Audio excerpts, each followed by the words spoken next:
నా పేరు సయ్యద్ షబ్బీర్. నేను ప్రజెంట్ గట్కేసర్లో ఉంటున్నాను. నేను టూర్స్ అండ్ ట్రావెల్స్ బిజినెస్ చిన్నది పెట్టుకొని నేనే నడుపుకుంటున్నాను. నేను మాట్లాడదలుచుకుంది ఏంటంటే, మా ఉపాధ్యాయులకు అందరికీ చాలా చాలా ధన్యవాదాలు తెలియజేసుకుంటున్నాను.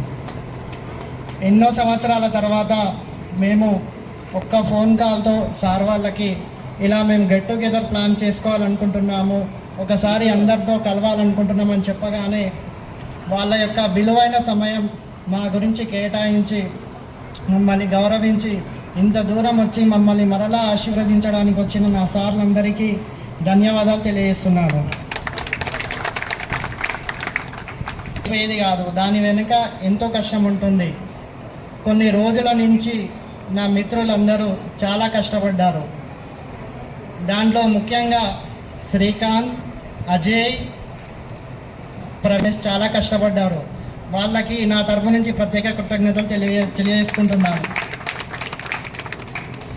ఇంకా నేను మా అందరి గురించి అంటే నా పర్సనల్ ఒపీనియన్, నేను అనుకున్నది చెప్తున్నా.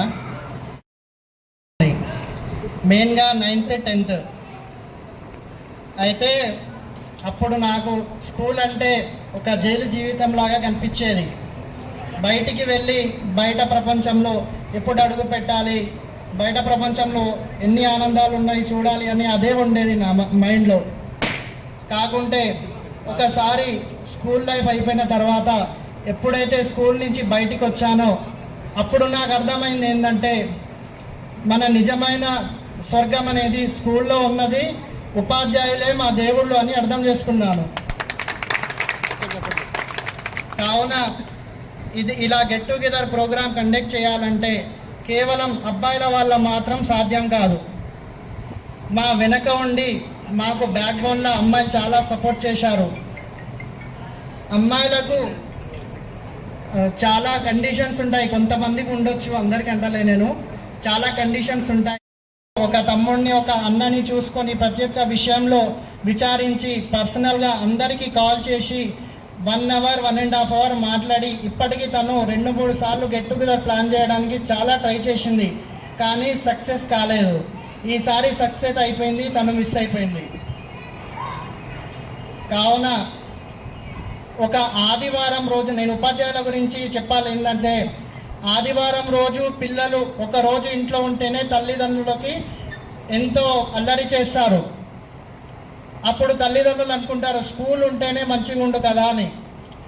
అలాంటిది నేను చదువుకునే సమయంలో నా యొక్క school strength 6th to 10th maths వాళ్ళకి మళ్ళీ ఇంకొకసారి కృతజ్ఞతలు తెలియజేసుకుంటున్నాను.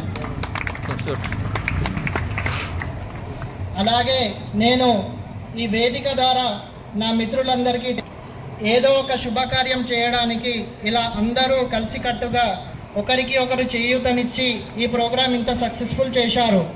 అలాగే మా యొక్క బ్యాచ్లో ఎవరికైనా ఆపద వస్తే అందరూ కలిసి ఆ ఆపదలో నుంచి వాళ్ళని ఆదుకొని చేయి కలిపి ఆపద నుంచి సేవ్ చేయాలని